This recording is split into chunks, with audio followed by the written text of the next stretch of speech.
All right, hello and welcome. Today we're going to be looking at Magna Graecia and the early Republic. So last time we looked at the Etruscans, right? We looked up in sort of northern Italy, the area of Tuscany, and this time we're going to be moving south into the Greek colonies in southern Italy. And then we'll also be looking a little bit more at Roman urban layout in the early Republic. So as I said last time, the Etruscans, just to refresh your memory, the Etruscans, not one sort of unified people, instead a conglomeration of people who shared a culture, shared a language, shared a religion. They lived just north of Rome, so you've seen this map a lot, right in Tuscany, right, as I said. And we looked at their tombs last time, and we saw a lot of Greek influence, right? We saw a lot of mixing between the Romans, the Etruscans, and the Greeks. And so last time we focused on the Etruscans, this time we're going to focus on the Greeks. And we're still going to be looking, though, at those sort of overlapping influences and the way that these cultures communicated and influenced each other's artwork. So here we are, this is the Greek world at this time, right, in sort of the 5th century BC or so. So when you think of Greece, you probably think of Greece. There we have it, right? So like the Greek peninsula, Athens is over here, right? So that's sort of our maybe immediate conception of it, and especially when you think about it today, right, in modern sort of geopolitical terms. But back then we had Greece, and it was centered there. That was where the culture sort of started. But we start to see people leaving Greece and moving to the Italian peninsula in something that was called Magna Graecia, and that is sort of larger Greece, right? And that's going to be this light green color here on Sicily and southern Italy. You can see that the Greeks had colonies sort of all over, so in Turkey, over here on Cyprus. So they were not confined to Greece, but today we're going to be looking at the ones specifically in Italy. Here's a closer image of it. So like I said, Sicily, the first one that we have here is Cumae. So Cumae was 740 BC. That was when it was founded, and that was sort of the first Greek settlement in Italy. You can see that right here.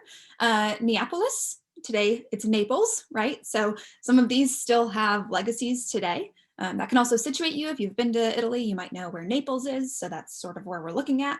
But Cumae was the first one, 740 BC. The latest was Heraclea in 433 BC, and so that's going to be right here. A couple other notable ones are Tarentum, so remember that one. Syracuse we have down here. And then Paestum is where we're going to be sort of focused on today. And I wanted to also mention that when we're thinking about colonization processes of the ancient world, it wasn't so much a top-down plan or imperial sort of motivation. It wasn't like that the rulers in Greece were saying, we want to conquer the Mediterranean. It was a little bit more like, if you think of early American colonization, especially in sort of the South, where it was really merchant-based. So it was these people who just kind of wanted to have better business opportunities, wanted to explore trading, thought they could do better economically, right? So it wasn't a political move as much. It wasn't the Greeks trying to conquer Italy, but it was a more just at the merchant level, at the personal level, right? Just the people kind of moving and setting up these settlements. And when they did so, they tended to stick with people from their homeland. So there's certain ones that are, Spartan colonies, but that doesn't mean that Sparta necessarily had control over it and was like ruling it. It was more just those people were all from Sparta. It was sort of an outcropping from Sparta. So as I said, we're going to be looking at Paestum.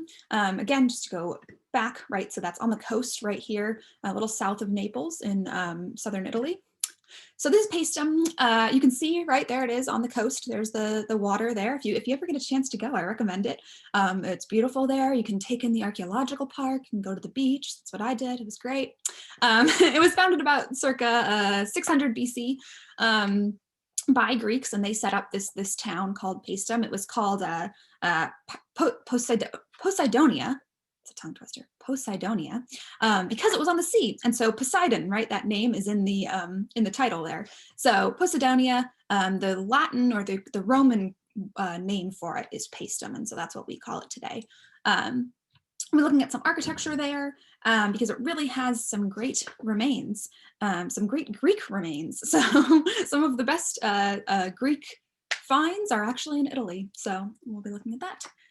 Something else in Paestum's history, during World War II, it was a landing. I don't know much about World War II history, but to my understanding, it was the Allies landed there, did like a beach invasion about in 1943 as part of the Allied invasion of Italy. And so they actually set up camp at Paestum in the archaeological camp because the temples were like an organized no bomb zone. So both sides had an agreement that they would not bomb temples or like, you know, archaeological sites like this, or maybe just these in particular. And so this was a safe zone.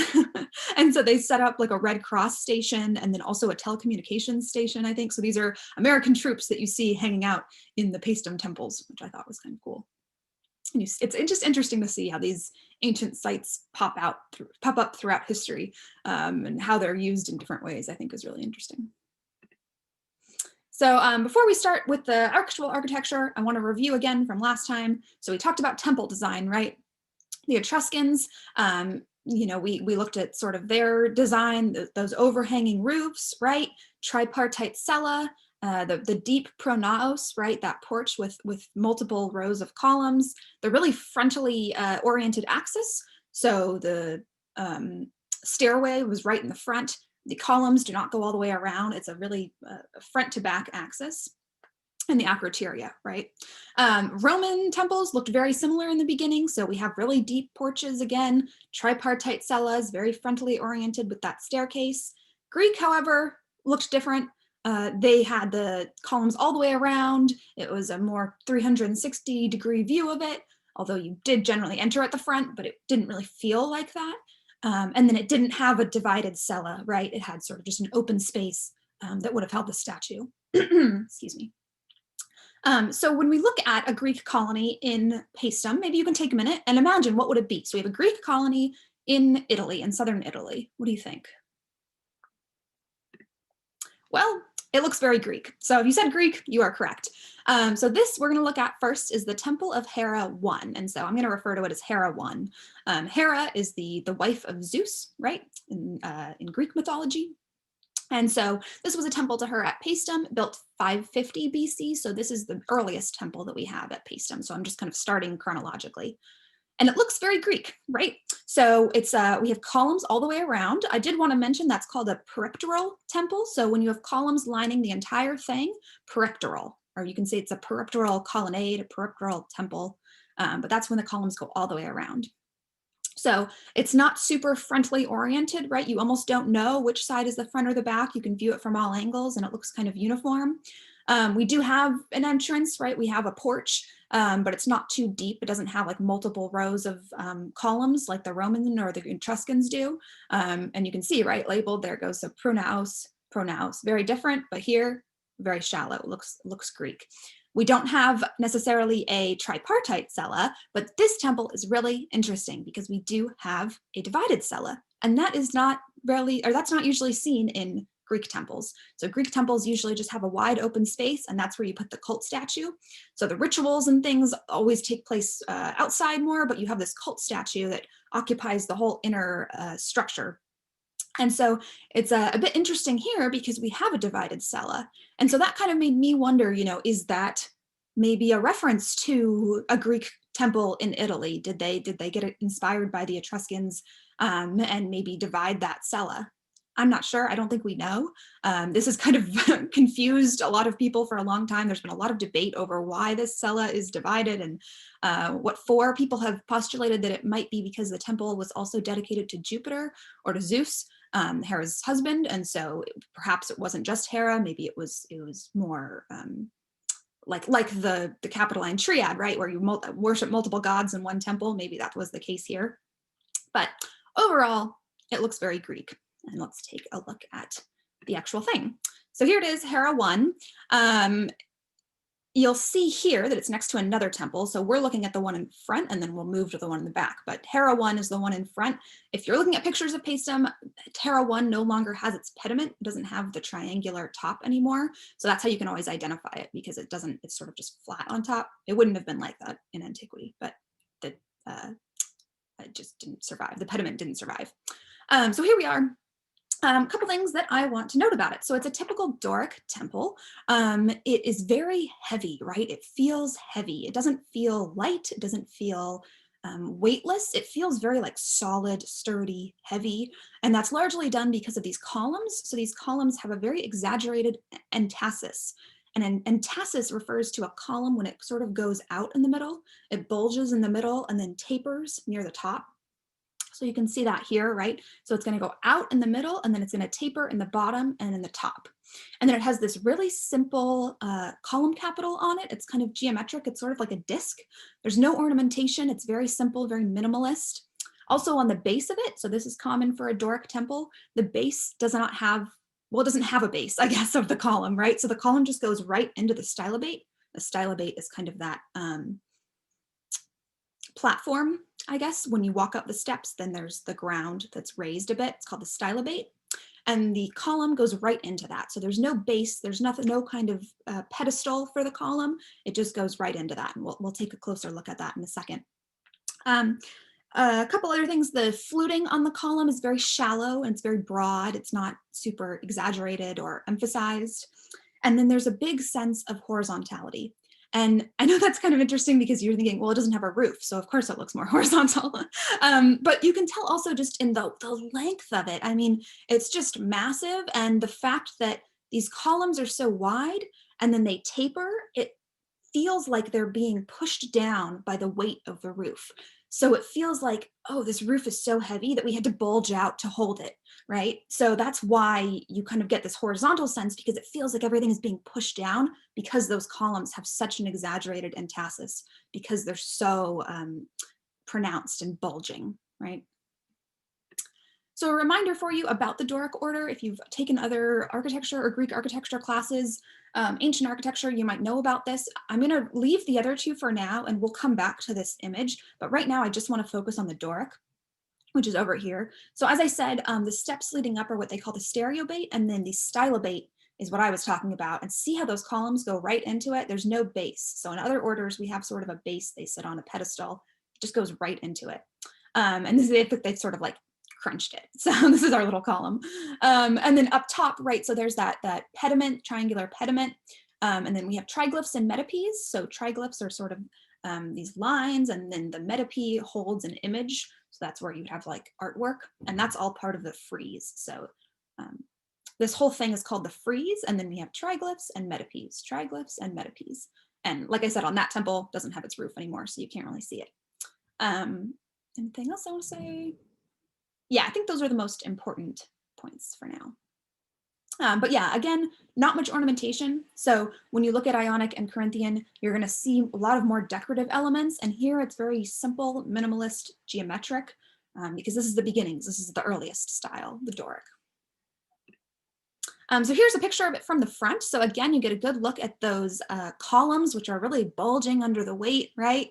And something interesting about this temple that kind of makes it a bit unique, and perhaps it's because it's so early on, this is something they sort of worked out later, it's proportions by columns. So it has 9 columns in the front, right? So you can count them if you don't believe me. 1, 2, 3, 4, 5, 6, 7, 8, 9. So 9 columns in the front and then 18 down each side. So it's like a perfect, the geometry there kind of works out because it's 9 and then it's doubled on the sides with 18. But what we don't usually see in temples is an odd number of columns in the front.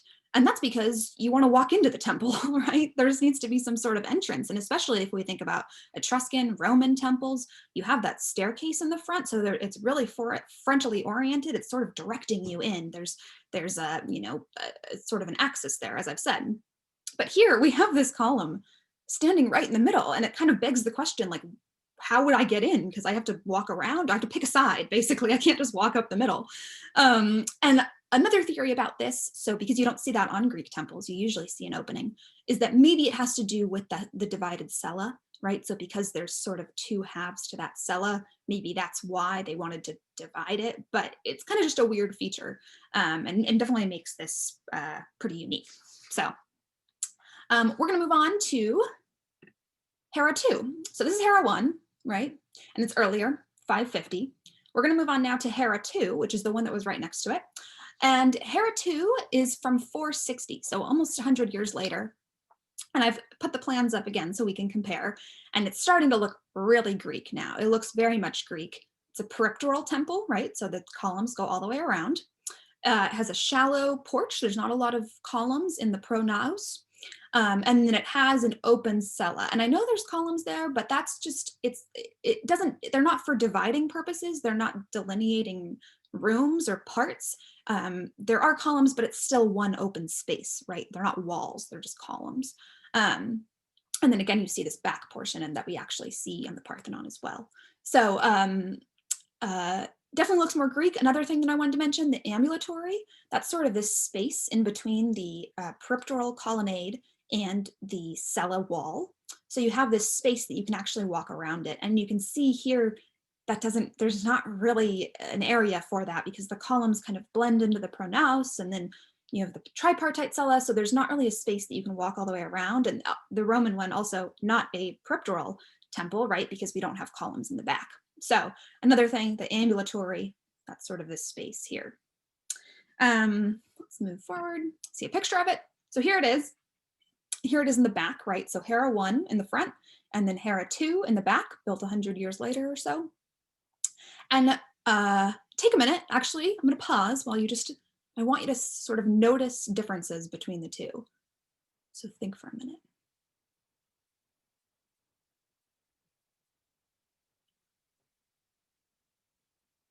Okay, hopefully you have a couple ideas.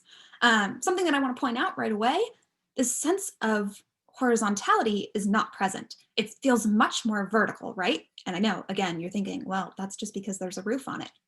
Ignore the roof, okay? Think about the columns, right? The actual design of it feels much more vertical, and that has to do with the columns and the column design. So in Hera I, the bulging makes it feel heavy, like weighted down. Here, we don't see that exaggerated entasis on the columns. They're much straighter.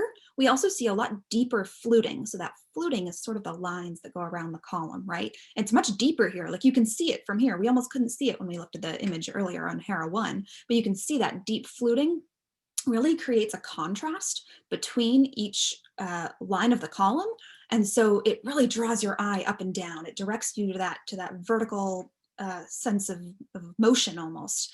And then also we see for the column capitals, we don't see that round disc that also feels like it's been flattened. It sort of goes out more like this, and that also it feels lighter. It doesn't feel like the columns are weighted down or really having to support this heavy roof. They're sort of just sitting there. And the roof is almost floating, right? It doesn't look like it's pushing the columns down. It's almost just lightly resting on the columns. And so that's going to be a hallmark of classical architecture. So if Hera I looks more sort of the archaic Doric, this is going to still be a Doric temple because it still looks like that illustration that I showed you. There's still no bases on the column. The columns still go right into the stylobate. It doesn't have the ornamentation on the column capitals that the Ionic or the Corinthian will have. And especially you can see on the roof here, it has the triglyphs and metopes that go all the way around on that frieze. So it's definitely a Doric temple, but it's not an archaic Doric temple. It's a classical Doric temple. And it's also, yeah, like I said, better preserved. Do I have a picture of, oh, no. So, oh, sorry, I'm going forward now. The front, I wasn't sure if I had a picture of the facade. I don't think I put one in, but if you look at the facade here, right, so that front, it has an even number of columns. So it has 1, 2, 3, 4, 5, 6, and then it has by 14. So it's not a perfect double, it's 6 by 14. But that allows for a space in the middle, right, that you can walk through. So if you're approaching this temple, you know exactly where to walk. You're gonna walk in the middle. You don't have to like pick a side. And that leads right into the temple. It leads right into the open cella. Just to take a closer look at the two, right? So we have Hera I on the left, Hera II on the right, and you can really see the difference in the fluting, especially the column capitals. So these parts, right? See how it feels so flattened like a disc, and then up here it's more flared to support the roof.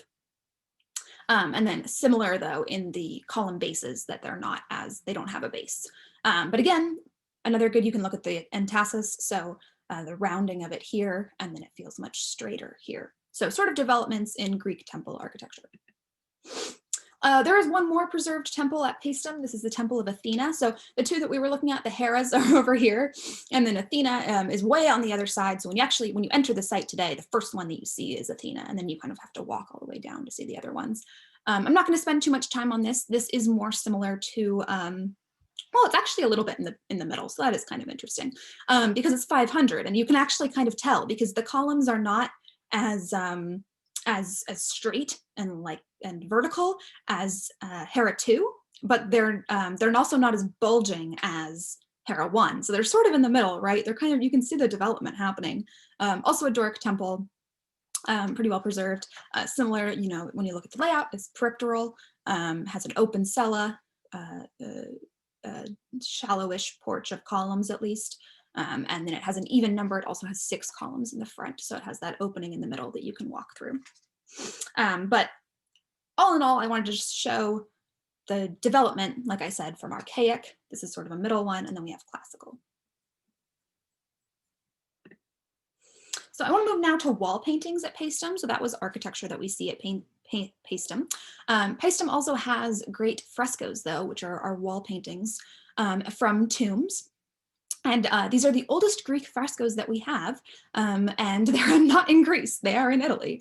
So here they are. There are 5 slabs that we're going to be looking at in particular. There we go, and it's called the Tomb of the Diver. So the Tomb of the Diver was found at Paestum. It dates to about 480. So we're getting out of the Archaic into the Classical at that point.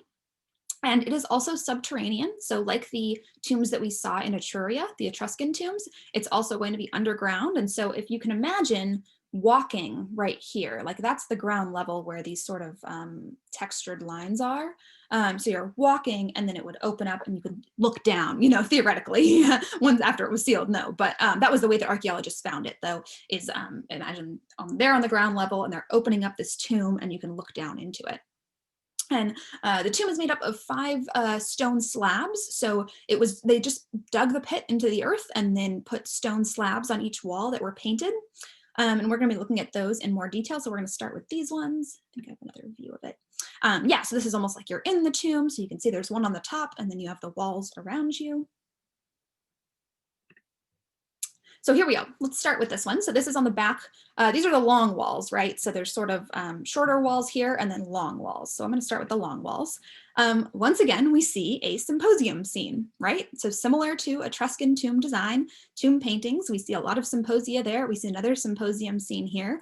It is a bit more Greek, though, and especially in the cultural sort of references. But just to start, we see them on couches, right? So they're reclining on couches.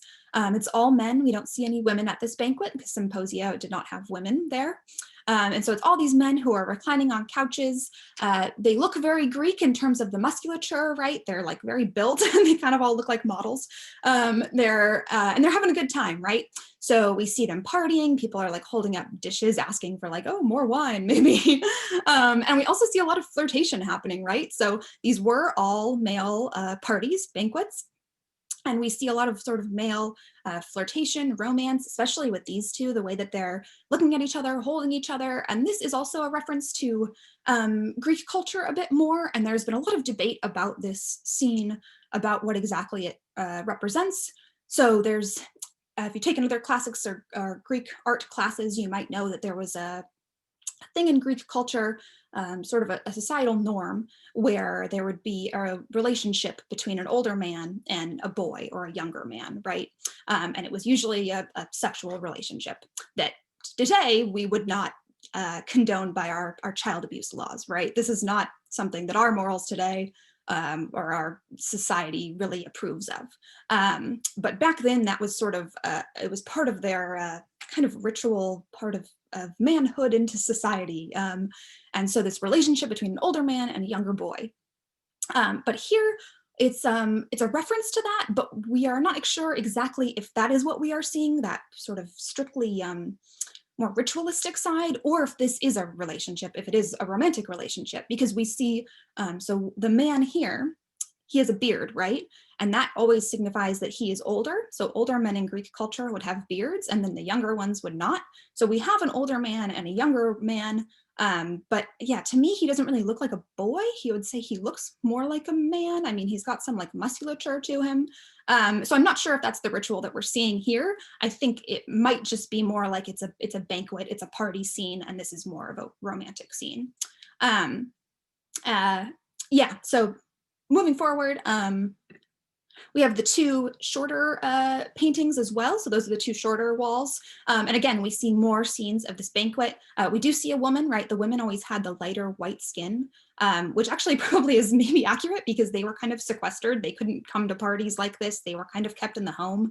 And so they actually might not have seen the sun much. They actually might have been lighter in color, whereas the men are out working, exercising, all these things. They actually might be tanner just from the sun. So we see a woman, a flute player, leading these two men into it. So also we see a man with a beard, and then we see a younger man with no beard. So this one's probably older and this one is younger.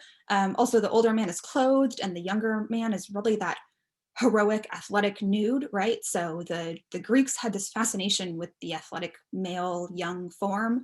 And so they use that in a lot of their artwork, very idealized, right? I mean, it's not so different, honestly, than if you look at ads today, right? We use models, we have a sort of idealized body type. The Greeks definitely did the same thing. And so you have these two, sort of an older man and maybe a younger, more athletic man here entering the party. And then we also have over here, there would be like a wine crater. So we see some pottery and another younger man. But this is sort of the way that the tomb got famous, right? So it's what its namesake is, the tomb of the diver. And this is something, it's just a really interesting scene, right? So this would have been on the top, on the ceiling, right? So when the archaeologists opened up the tomb, that was on the top slab. And so if you're the deceased who's in the tomb, that's what like is above you, sort of. And I think it is a reference to the underworld, right? So this, like, again, the idea of the afterlife in this religion is that it was literally underground. There was an underworld. That's why we have subterranean tombs. And this is a man who's again in that sort of athletic nude, the idealized type, jumping off a pillar here into the ocean. And that is supposed to symbolize his descent into the underworld. So he's diving from the land of the living into the underworld. And so there's a lot of thought that this probably represents the person who was actually buried in this tomb. Also, though, Paestum on the coast, right? So this is also just a common probably activity. Probably people went diving. So it's sort of a reference to the location as well. But what's really interesting about this is that I want to compare it to an Etruscan necropolis that we looked at last week. So Monterazzi in Tarquinia. I didn't show you this tomb though, and I wanted to save it to specifically compare the two. So this is the tomb of hunting and fishing. Notice the date, 520 BC. A couple of things. So you can see up top, we have a banquet scene again. This time there is a woman and a man on this couch, the woman with the really light skin, the man who looks a bit tanner. There's kind of slaves or entertainers around them as they banquet. And then in the lower register, we have people in a boat who are fishing. And then we have a man with a slingshot and he's trying to get these birds, right? I guess he's hunting these birds with this sort of slingshot standing on a rocky outcropping. There are dolphins also down here, kind of all along the walls. This kind of continues. Again, a reference because Tarquinia is on the coast as well. So a reference to maybe everyday activities. Maybe this was someone who worked in this industry who's buried here. But we also see this. And what is that? That is a diver. So let's look at them in a little more detail. So here we have them side by side, the Etruscan diver and our Greek diver. There are some differences. So as I said, the Paestum diver is jumping off, looks like a man-made type of column or something, something, made of marble maybe, jumping into the water. On the left, the Tarquinia one is a natural sort of rocky outcropping, right? And there's other people in that one. So there's someone, I think, up here. Maybe he's going to go next. And then there's some people in the boat. So maybe he's going to climb into the boat. We have a lot of birds here that we don't see here, but a lot of similarities, and especially in that physical form. So the body types look really similar, even the positioning. If you look at the hands, right, the way that the hands are sort of positioned to dive. The vegetation looks slightly similar. So the stylization sort of the trees. We have a tree over here if you can't see that. Sort of these kind of tendrils that are coming out are similar, and just the act itself. And so they're both in tombs, the contexts are the same, and so we can infer that this is the same message, sort of a common motif that we see in tomb art of this, you're diving from the world of the living into the world of the dead. And this also might represent in Tarquinia, the deceased in that tomb. The important thing is that 520 versus 480. So we don't necessarily see Etruscans copying Greeks. A lot of what we talked about last time was things that Etruscans got from the Greeks, this contact here. This might be an instance where we get iconography from the Etruscans. The Greeks are taking from the Etruscans because it's an earlier date. It is possible there are other tomb paintings that maybe exist in Greek culture that are come before. And so, you know, we don't really know is the chicken or the egg, which one started first. But when we are trying to analyze this, we just have to use the available evidence. And the available evidence here is telling us that the Etruscans had this earlier than the Greeks. And so that's sort of what we're going to be going with. Again, they both were in Italy and on the Italian coast. Diving was probably a common activity, but still this idea of connecting it to funerary art and making it a reference to the underworld, to the world of the dead, we're going to attribute that to the Etruscans. And that's something that the Greeks borrowed from them.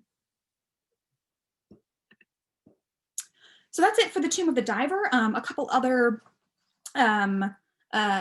paintings that we're going to see from Paestum. So these were all other tombs that were found at Paestum in 425. That's what I was looking for. In 425, the Lucanians, who are a native Italic people that were living in the area, take over Paestum. We don't know a ton about it, but I think it was sort of a more integration, and that they sort of overran the city. Just they were in that area and moved in and influenced it a lot with their culture, with the Lucanian culture, which also, you know, Rome was influenced by all of these Italic cultures. They were really big on games, especially chariot races. And so that's what we see here, like we saw in Etruria, right? We saw those tombs with depictions of games, the wrestlers, right? Which the wrestling is kind of a Greek sport, but chariot races were more Lucanian, more Italic. We also see gladiators here. So in this one, you can see there's people boxing, I think, and then we have gladiator fights with swords. And then this one is the chariot race, and we have the depiction of the column, and then an Ionic column there, kind of interesting.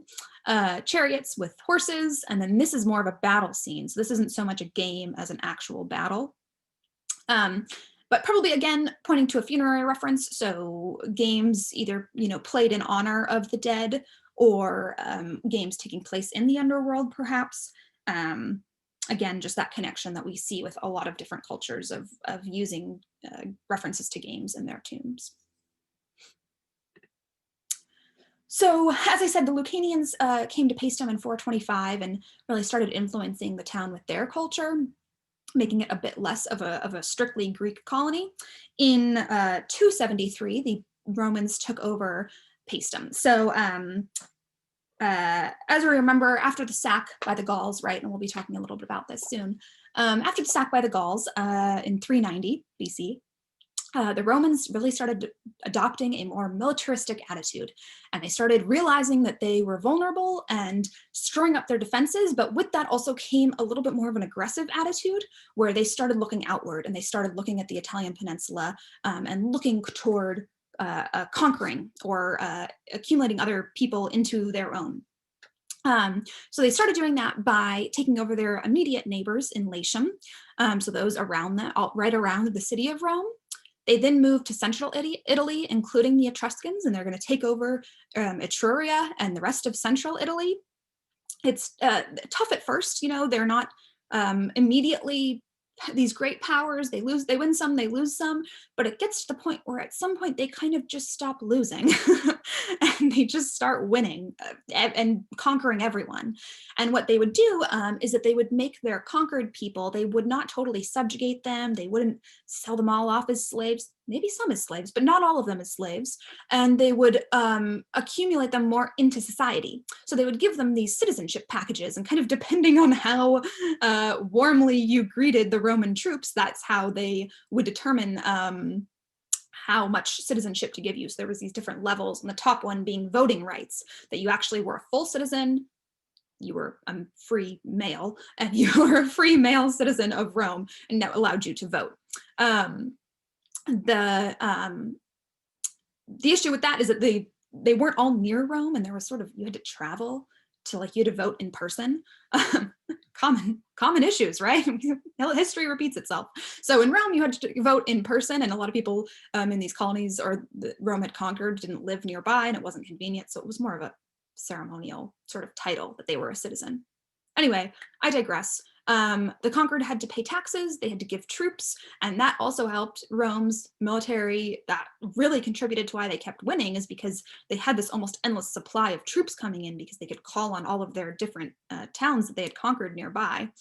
So once they take Etruria, once they take central Italy, they naturally move to southern Italy, to Magna Graecia. This was it's culminated sort of in a battle called or a war called the Pyrrhic War. Took place in 282. Pyrrhic is Pyrrhic. Pyrrhic War in 282, which was Rome versus Tarentum. You can see it here on the map. There we go. Taranto is that's the modern name, the Italian name, but the Latin name is Tarentum. This was a Greek colony. It was not a cakewalk for the Romans, this war. This was sort of the first pushback they had seen in a while since the beginning, because they were on kind of that winning streak. But like I said, Tarentum had allied with nearby Greek colonies, but they kind of eventually ran out of people, and the Romans had this almost endless stream of soldiers that they could pull from all of the different places they had conquered. So they became really successful. By 272 BC, Rome takes the entire Greek south. So that means they are now in control of the entire Italian peninsula. Not Sicily yet, that's a whole other deal. But by 272, they have the entire Italian peninsula. And remember, only 120 years earlier, they were being sacked by the Gauls. So in 120 years, they go from being just themselves, just a village, just Rome, being sacked by these northern troops, to 120 years later, having the entire Italian peninsula and looking forward. So we're going to turn our attention now to Rome, specifically the city. When they conquered places, they started implementing also more Roman urban forms. So we see that at Paestum. Paestum got a few hallmarks of Roman architecture, like an amphitheater and a forum. So if we look at the city of Rome, again, here we are. So this is what it looked like in the 8th century. This is the village of Romulus. I found this photo that I didn't have last time, and so I just wanted to share it. But this is sort of what the huts would have looked like on the Palatine Hill, right? There's that urn that we have again. So this is how they started out. I showed you this temple of Jupiter Optimus Maximus, which was dedicated around 509, which is also the year that the Republic began. So those are dates from Livy and other historians, and so it's sort of unclear if those were the exact dates or if they just sort of made it this date. But 509 was the dedication of the temple, and then also the beginnings of the Republic. And then here was our last image, right? So we have this as sort of what early Rome looked like. And we have the Palatine Hill. That's where the domestic dwellings were. And then here's the Temple of Jupiter here. And then we had that urn that was found in the Forum Necropolis. And in the beginnings of the Republic, we start to really see the Forum become a much more built up place. And so that's what we're going to focus on today, is the beginnings of the Forum, because that's tied to a lot of Roman civic and political life. And throughout the whole course, really, we're going to keep checking back in on the Forum, because the Forum tends to act as a sign for what the rest of Rome is doing, for what the whole empire that we'll get to is doing. It's almost, you can look at the Forum and see what's going on in the Forum. That's almost a sign of its prosperity, I think. So interesting to look at here, that in the beginnings of the Republic, in the first half of the Republic, we start to see a growing of the Forum. And again, it mimics that growing of Roman conquering, right? And Roman, what will get to be empire, a Mediterranean-wide empire. But we're starting just growing right now, just planting those seeds. So as Rome as a city started to build more, they required the development of sanitation systems, right? So the more people that you have, the dirtier it's going to be. So they created some sanitation systems to just be healthier, a sewer system. The first aqueduct was built in 312 to deliver water to the city over long distances. This also mirrored the development of the first major road, the Via Appia.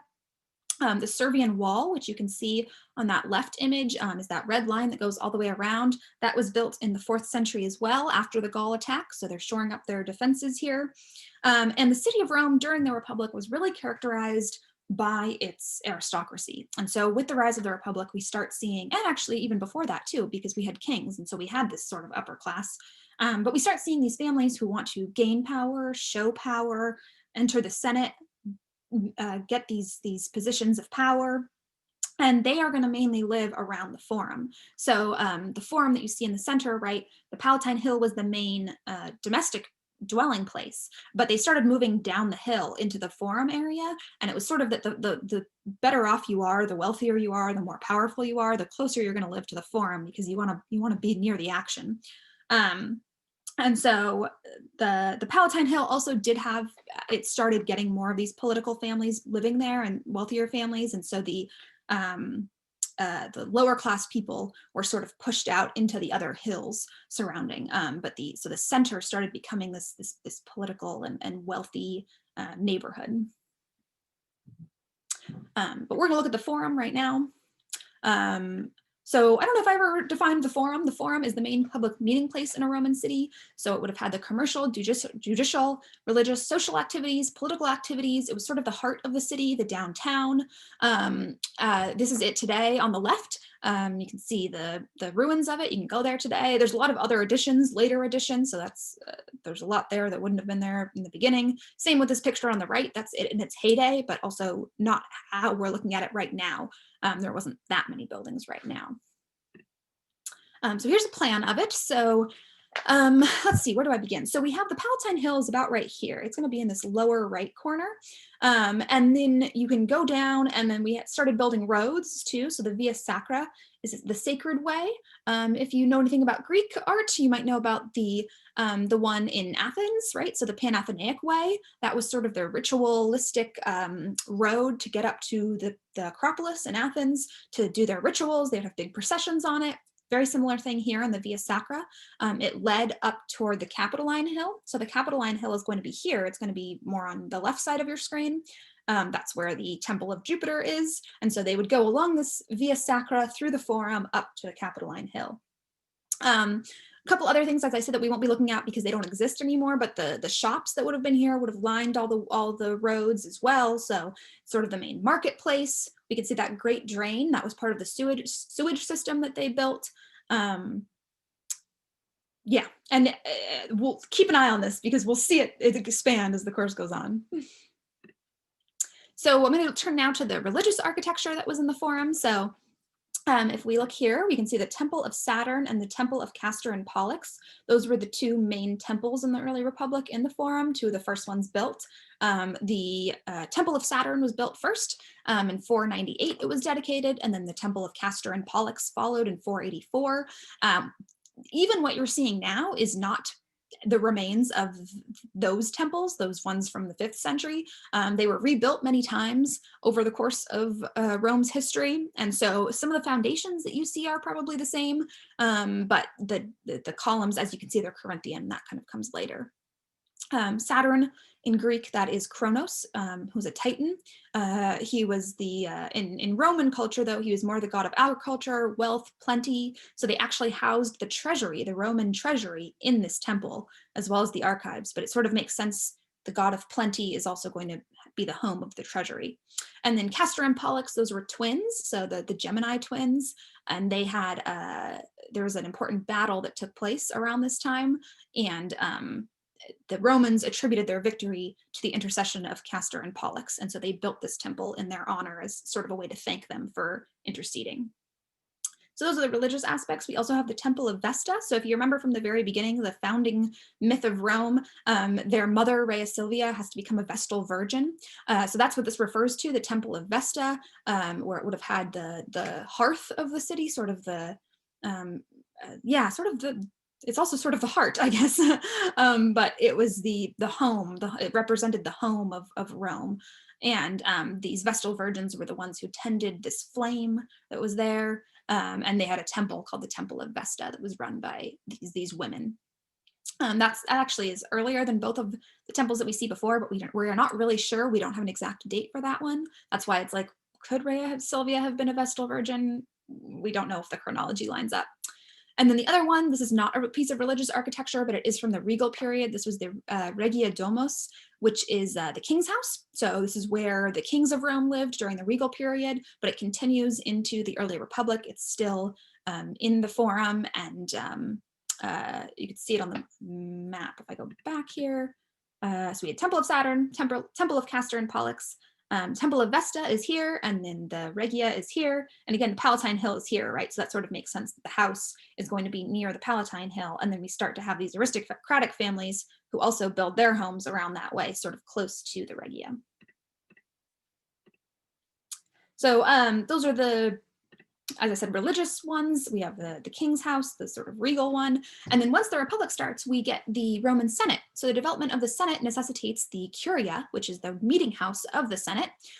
So again, this is a much later construction. It was rebuilt many times, but it's on the same site. So it's here in this image. You can see the Temple of Saturn is back here. And then the Temple of Vesta is here. So that's sort of where we're looking. The Curia, as I said, the meeting house of the Senate.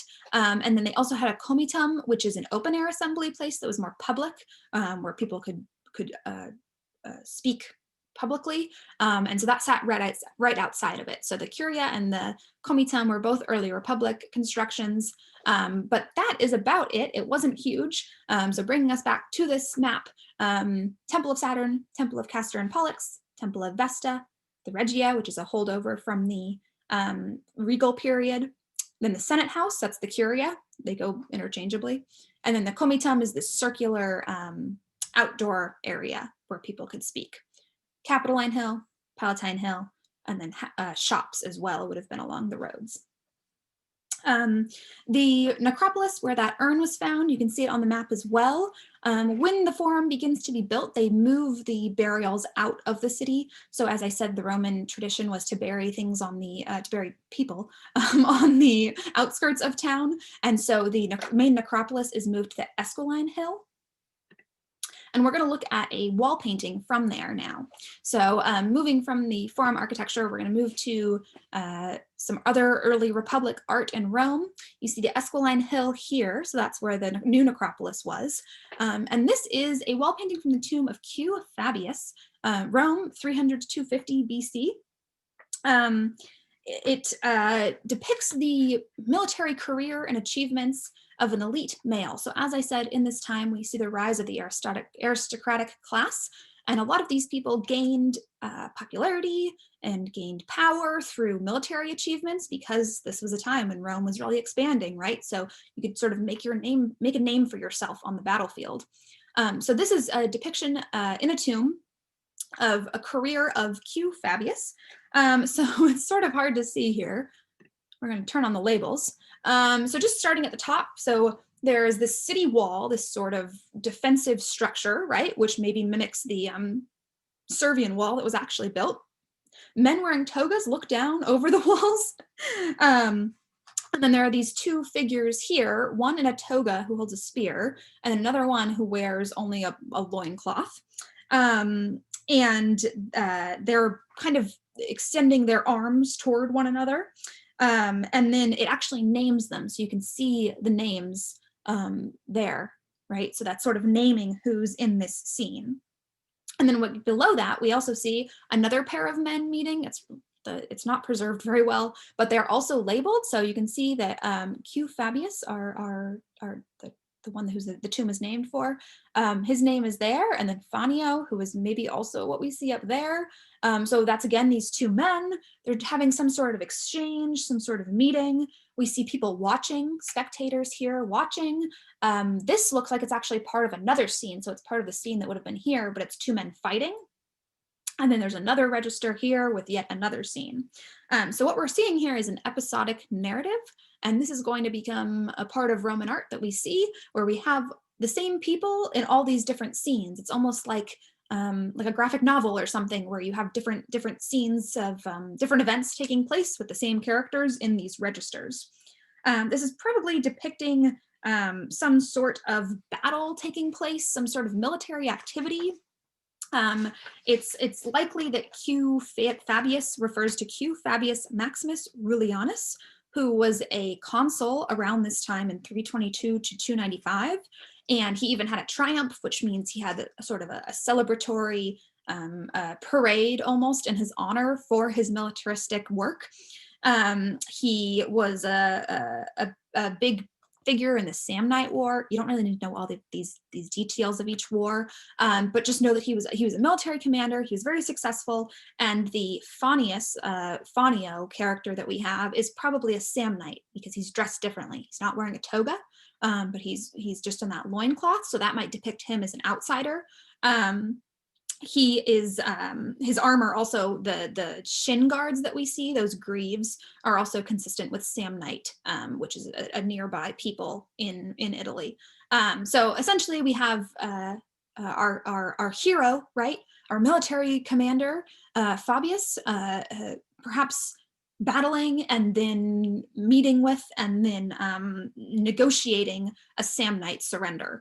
And the Samnite is the one who we see also in the scene. So sort of this episodic narrative, like I said, episodic narrative of a course of events, right? So lots of different things taking place, but the same main characters.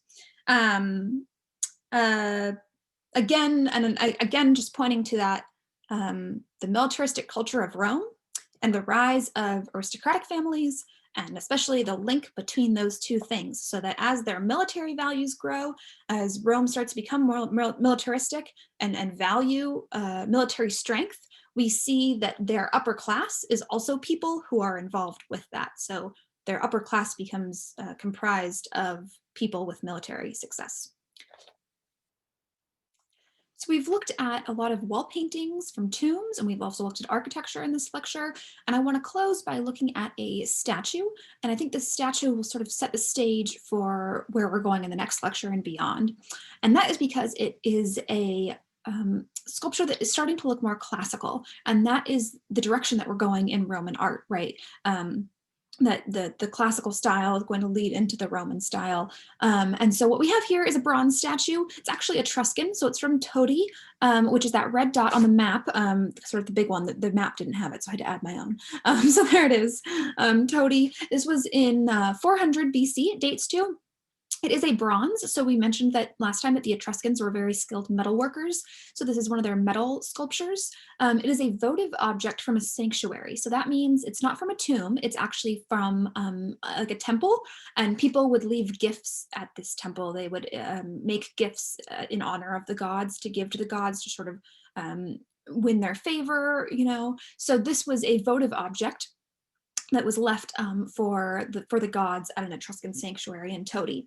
And I want to point it out because it is really starting to mark a change in sculpture, and similar to how we saw in the temples, right? So we saw that it was archaic last lecture, and it's getting into the classical.